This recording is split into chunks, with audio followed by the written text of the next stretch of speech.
Politically وہ کہیں آپ کو نظر نہیں آئیں گے، لیکن وہ کسی کے کہنے پر، کسی کی مرضی اس کے مطابق جو آئیں. اور آپ کو عثمان بزدار سے مسئلہ تھا، یہاں پر کئی لوگ ایسے ہیں جو کسی کے گھر کی جو ہے وہ نوکری کر رہے ہیں. اب یہ باتیں سخت ہیں لیکن یہ حقیقتیں ہیں. کسی کو اچھی لگیں، کوئی لوگ ناراض ہوتے ہیں، کم از کم میں یہاں پر بیٹھ کر جو ہے وہ جھوٹ نہیں بول سکتا. ویورز، آپ کو یہ بتاتے چلیں کہ ہماری جو دوسری خبر سچ ثابت ہوئی، اور آپ کو یاد ہوگا کہ پاکستان کے اندر آڈیو ویڈیوز کا گھنونا دھندا ہمیشہ سے ایجنسیز کرتی رہی ہیں، اور پھر روح رواں مریم نواز صاحبہ نے بھی آڈیو ویڈیوز نکالی. اپنے کیسز کو ختم کروانے کے لیے آڈیو ویڈیوز کو استعمال کیا گیا، نیریٹو بنے گئے، بنائے گئے، سوالات پوچھے جاتے ہیں، پیگ قوم کے سامنے رکھے جاتے ہیں کہ جناب دیکھیں شوکت صدیقی، ثاقب نثار، اور پھر یہ جو اسلام آباد ہائی کورٹ کے چیف جسٹس صاحب، ان کا نام بھی آیا، لیکن دیکھیں کس طرح آپ نے ان کو کلین چٹ دے دی. آڈیو ویڈیوز کی بنیاد کے اوپر امریکہ تک یہ گونج گئی، گیرٹ ڈسکوری کو استعمال کیا گیا. یہ الگ بات ہے کہ حالات جو ہیں وہ پہلے جیسے نہیں ہیں، ٹیکنالوجی آگے نکل گئی اور اس کا خود لوگ جو ہیں وہ پوسٹ مارٹم کر سکتے ہیں. اب ویورز، میں نے آپ کو ایک بات کہی تھی، میں اپنی کوئی یہاں پر بیٹھ کر یہ ہمارا کام ہے اور انشاءاللہ اسی طرح ہم کرتے رہیں گے. میری اسیسمنٹ دوسری بھی سچ ثابت ہوئی اور کچھ انفارمیشن بھی میرے پاس موجود تھی. جن 3 جج صاحبان نے سپریم کورٹ آف پاکستان کے 90 روز میں انتخابات کرواؤ کا نعرہ لگایا، اب تو نعرہ ہی ہوگا نا، پنچایت میں معاملہ چلا گیا ہے، فیصلہ پہلے آیا تھا پھر اس کے بعد نعرہ لگا. ان 3 جج صاحبان کی میں نے آپ کو کہا تھا کہ آڈیوز اور ویڈیوز آئیں گی، انہیں کمپرومائز کیا جائے گا، اور آج وہی ہوا. ان کو کمپرومائز کرنے کے لیے کیا کیا گیا؟ چیف جسٹس پاکستان کی ساس کی مبینہ آڈیو لیک جو ہے وہ سامنے آ گئی ہے. اب چیف جسٹس پاکستان کون ہے؟ عمر عطا بندیال صاحب، اور ان کی یہ آڈیو، یعنی جو ان کی ساس صاحبہ ہیں، ان کی یہ آڈیو سامنے آئی ہے. ساس کا نام ہے جی ماہ جبین نون، اور وکیل خواجہ طارق رحیم کی اہلیہ گفتگو جو ہے وہ کر رہی ہیں. اور گفتگو وہ کیا کر رہی ہے؟ ماہ جبین نون کہتی ہیں کہ رات سے نا عمر کے لیے پڑھ کر میں تمہیں نہیں بتا سکی اور دعائیں مانگ رہی ہوں. پھر رافیہ طارق یہ کہتی ہیں کہ یار لوگوں کو بھی کہا ہے کہ عمر کو ایک میسج بھیجا میں نے، تم لاہور کے جلسے میں وہاں موجود تھی، وہاں لاکھوں بندہ تھا، اس طرح ہر شہر میں لاکھوں بندہ ہے، اور تم صرف یہ اندازہ لگاؤ کہ تمہارے لیے کتنی دعا کر رہی ہے اس وقت، جس سے تمہاری ہمت اور تمہاری سیفٹی. اچھا، یہ گفتگو جو ہے وہ کر رہے ہیں. اور پھر اس کے بعد کیا کہا گیا؟ چیف جسٹس کی ساس ماہ جبین کہتی ہیں کہ اللہ ان کو کمزور کرے اور ان کو ہمت دے. جس پر رافیہ طارق بولی رات کو میں نے دونوں کو، اس کو اور منیب کو گڈ بھیجا، تو دونوں نے پتا ہے کیا مجھے بھیجا، وہ نہیں شکل ہوتی کہ دانتوں میں آپ دبا لیتے ہیں اور اپنی زبان کو. مجھے کہہ رہے تھے کہ be careful. Why should I be careful? Why? یہ پھر سوالیہ نشان جو ہے اس میں یعنی کوشچن پوچھا گیا. پھر ماہ جبین بولی کہ جلد سے جلد الیکشن ہو ابھی، جس پر رافیہ طارق نے کہا کہ الیکشن دیکھو نا، اگر نہیں ہوتے تو پھر یہ اپنا سمجھ لیں گے، پھر ماشاءاللہ لگیں گے، یہ نہیں رہ سکتے نا، بس ختم بات. ماہ جبین نے کہا کہ ماشاءاللہ بھی وہ کم وقت نہیں لگانے کو تیار نا. رافیہ طارق نے کہا کہ بالکل تیار ہیں. اچھا، یہ باتیں جو ہے نا، یہ کون ریکارڈ کر سکتا ہے؟ یہ فیسلٹی پاکستان کے اندر پرائیویٹ فیسلٹیز تو نہیں ہیں. یہ فیسلٹیز جو ہیں یہ پاکستان کے ایجنسیز کے پاس ہیں. اور خان صاحب بھی وکٹمائز ہوئے. عمران خان کے گھر کو مکمل طور پر بک کیا گیا، ڈیوائسز پکڑی گئی. آپ کو یاد ہوگا ایک ملازم وہ پکڑا گیا رنگے ہاتھوں، جس کے پاس ایک ڈیوائس موجود تھی، عمران خان کے کمرے میں لگائی گئی، اور پھر اسے پوچھا گیا کب سے یہ تم کام کر رہے ہو؟ تو اس نے کہا کہ کچھ عرصے سے کچھ لوگوں نے مجھ سے رابطہ کیا. خان صاحب نے، غریب آدمی تھا، چھوڑ دیا، اسے اپنی غلطی کا احساس ہو گیا. پھر شیریں مزاری نے بھی یہ انکشاف کیا.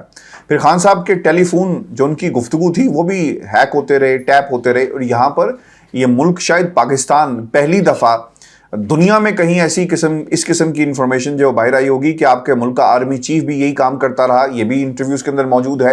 تو یہ مکروہ دھندا جو تھا آڈیوز ویڈیوز کا، پاکستان کے اندر باقاعدہ استعمال یہ ایز اے ٹول کیا جا رہا ہے، اپنے کیسز ختم کروانے کے حوالے سے اور اپنا ایک بیانیہ بنانے کے حوالے سے. اب یہ جو آڈیو ویڈیو سامنے آئی ہے نا، اب یہ سچی ہے، جھوٹی ہے، کیا ہے؟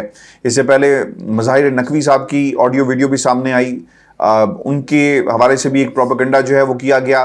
اور اب کیا کیا جا رہا ہے چیف جسٹس آف پاکستان؟ اور میں آپ کو ایک بات بتا دوں کہ اب ہوگا کیا کہ ان کے خلاف بھی ایک ریفرنس جو ہے وہ تیار ہو جائے گا، ایک نیا ریفرنس جو ہے فائل کر دیا جائے گا تاکہ یہ جو 90 روز والا معاملہ ہے نا اس کو کسی طرح روکا جا سکے. آپ کو یاد ہوگا کہ ایجنسیز یہی کام کرتی ہیں. چیمبر میں ملاقات ہوئی, انہوں نے اپنا پیغام دینے کے لیے سب کچھ کیا, اور آج ہماری بات 100% درست ثابت ہوئی کہ آڈیوز ویڈیوز کے ذریعے ان 3 جج صاحبان کو جو ہے وہ ڈرایا جائے گا, دھمکایا جائے گا, اور دیکھیں آج وہی کام جو ہے وہ ہو رہا ہے. تو ویلکم ٹو پاکستان. یہ پاکستان ہے, یہ سیاست ہے, یہ عدالتیں ہیں, یہ مکروہ دھندا ہے. یعنی سیاست جو ہے پاکستان کے اندر ایک گٹر بن چکا ہے. جیسے پاکستان کی عوام کو کچھ نہیں ملنا ماں سوائے گندے پانی کے, چینٹوں کے, غلاظت کے. جب سے یہ حکومت آئی ہے نا, کیا کیا اس حکومت نے پاکستان کے لیے؟ کچھ نہیں کیا. صرف اور صرف کیا کر رہے ہیں, اپنے کیسز معاف کرواؤ, اپنی مرضی کے فیصلے کرواؤ. لیکن I still agree with Pakistan Peoples Party. بڑی زبردست قسم کی ایک انہوں نے جو ہے وہ بات کر دی ہے, تجویز دے دی, تو بالکل آپ کروائیں. اب دیکھیں مزید کیا ہو رہا ہے. جب میں آپ سے گفتگو کر رہا ہوں نا, ادھر سے آڈیو ویڈیو آئی ہے اور ساتھ ہی پروپیگنڈا شروع ہو گیا. اس سے پہلے بھی مظاہر نقوی کی آڈیو آئی, اور جتنے نون لیگ کے جو پرو نون لیگ صحافی ہیں نا وہ ٹویٹ شروع کر دیں گے. یہ بھی میں آپ کو بتا دوں, یہ پلان ہے, پہلے سے طے ہوتا ہے.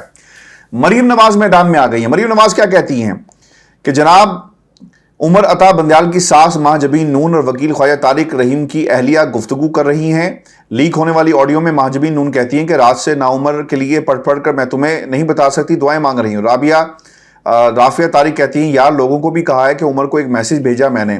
اچھا, مریم اس پہ کہہ رہی ہے کہ جہاں فیصلے آئین اور قانون نہیں بلکہ بیگمات ساسوں کی پسند ناپسند کی بنیاد پر ہو رہے ہیں, وہاں فتنہ اور انتشار ہوگا اور تعمیر اور ترقی صرف خواب رہے گی. پہلے بھی کہا تھا کہ چیف جسٹس صاحب یہ پاکستان کی عدلیہ ہے, جوائے لینڈ نہیں ہے. مریم نواز صاحبہ, آپ کے لیے ایک خبر اور آپ کے لیے ایک جواب.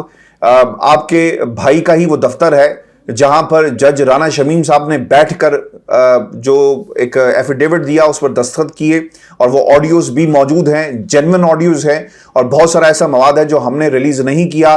وقت آنے پر اسے بھی ریلیز کریں گے. دودھ کا دودھ پانی کا پانی ہو جائے گا. کون کس کے سامنے بیٹھا تھا اور کس کی کیا حیثیت تھی اور کس نے کیا پیغام دیا, یہ بھی انشاءاللہ بہت جلد ہم قوم کے سامنے رکھیں گے. لیکن یہ آڈیو کا آنا اور پھر مریم نواز کا اس طرح سے گفتگو کرنا, پہلے یہ تو چیک کر لیں یہ آڈیو سچی بھی ہے کہ جھوٹی ہے. اس میں یہ لوگ جو موجود ہیں یہ کون ہیں, کیا اس کا کوئی فرینزک ہوگا. پھر ان خواتین کی آڈیوز اور ویڈیوز اگر موجود ہیں جنہوں نے گفتگو کی, آپ ثابت کیا کرنا چاہتے ہیں؟ حالات اتنے خراب ہو گئے کہ اگر ہم نہیں ہیں تو پھر کوئی بھی نہیں ہے. یعنی پاکستان کے اندر سیاست اتنی ویورز جو ہے وہ گندی ہو چکی ہے. ویورز آپ کو یہ بتائیں کہ ان حالات کے اندر ایک تو رابطہ مذاکرات کی ایک کہانی آپ نے سنی ہوگی, میں اسے کہانی سے زیادہ کچھ نہیں سمجھتا. ان حالات کے اندر یہ جو جملہ کہا گیا, اور یہ بہت ہی خطرناک جملہ ہے, اس کے اوپر میرا خیال ہے کہ ریپریمانڈ اور ایک مقدمہ درج ہونا چاہیے. اور کس کے خلاف؟ رانا ثناء اللہ کے خلاف. جب بھی آپ کو موقع ملا نا, جس حکومت کو موقع ملا, بلکہ اس حکومت کو بھی پوچھنا چاہیے, تو نہیں پوچھے گی لیکن پاکستان تحریک انصاف کو جب موقع ملا یہ ضرور کیس اٹھائے, ضرور کیس بنائے. اور یہ کیس کیا ہے؟ وزیر داخلہ صاحب یہ کہتے ہیں کہ عمران خان کے خلاف سزائے موت والے کیسز بنا سکتے تھے. ارے بھائی یہ فیکٹری لگی ہوئی ہے, ہم تو پہلے سے کہتے ہیں فیکٹری لگی ہوئی ہے. یہاں پہ کیسز جو ہیں وہ کسی ایکشن کے تناظر میں نہیں بنائے جاتے ہیں. یہاں پر مقدمات کسی کی پسند ناپسند کی بنیاد پر بنائے جاتے ہیں, اور سزائے موت ہو سکتی تھی. یہ وہ بات کر رہے ہیں رانا ثناء اللہ صاحب. وہ کہتے ہیں کہ جمہوریت میں اختلاف رائے کا احترام کیا جاتا ہے, عمران خان کے خلاف کوئی غلط مقدمہ نہیں بنایا. رانا ثناء اللہ کا کہنا تھا کہ ہم چاہتے تو عمران خان کے خلاف سزائے موت والے کیسز بنا سکتے تھے. چلے ایک بات تو آپ نے سچ ثابت کر دی کہ پاکستان کے اندر جتنے بھی مقدمات بنے عمران خان کے اوپر 144 مقدمات ہیں, یہ سب کے سب جھوٹے ہیں, اور یہ مقدمات آپ نے بنائے, کیونکہ آپ نے اپنے اس بیان سے ثابت کر دیا کہ ہم اگر چاہتے, جس طرح ہم نے 144 مقدمات بنائے ہیں, ہم ایک اور مقدمہ ایسا بھی بناتے جس میں عمران خان کو سزائے موت ہو جاتی. پاکستان کی سیاست نا بہت گندی ہو گئی ہے.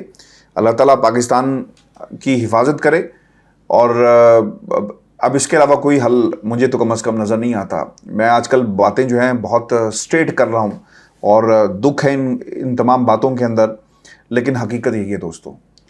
لوگ مایوس ہو جاتے ہیں باہر بیٹھ کر, لیکن حقیقت یہی ہے. عمران خان پر ایسے کیسز بن سکتے ہیں جس میں سزائے موت ہو جائے. چیف جسٹس کی آڈیوز, اس کی ساس کی آڈیوز اور ویڈیوز منظر عام پر, آپ اندازہ کریں کہ کتنی زبردست قسم کی سرویلنس ہو رہی ہوگی. اب تو یہ جو اینڈرائڈ فونز ہیں نا, لوگ اس کو استعمال کرنا ہی بند کر دیں گے, اور گھر میں بھی کوئی بات نہیں کرے گا, یعنی دل میں بھی کوئی بات نہیں کرے گا.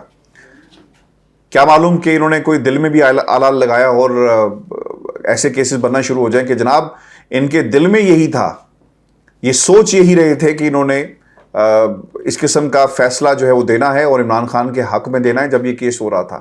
سو unfortunate and it's a very sad day in the political history of Pakistan, in the judicial history of Pakistan. I think اس سے ورسٹ قسم کا ٹائم ہم نے نہیں دیکھا. اللہ تعالیٰ پاکستان کا حامی و ناصر ہو. اپنے کمنٹس بھیجیے گا ویورز, اجازت دیجیے, اللہ نے کے بعد.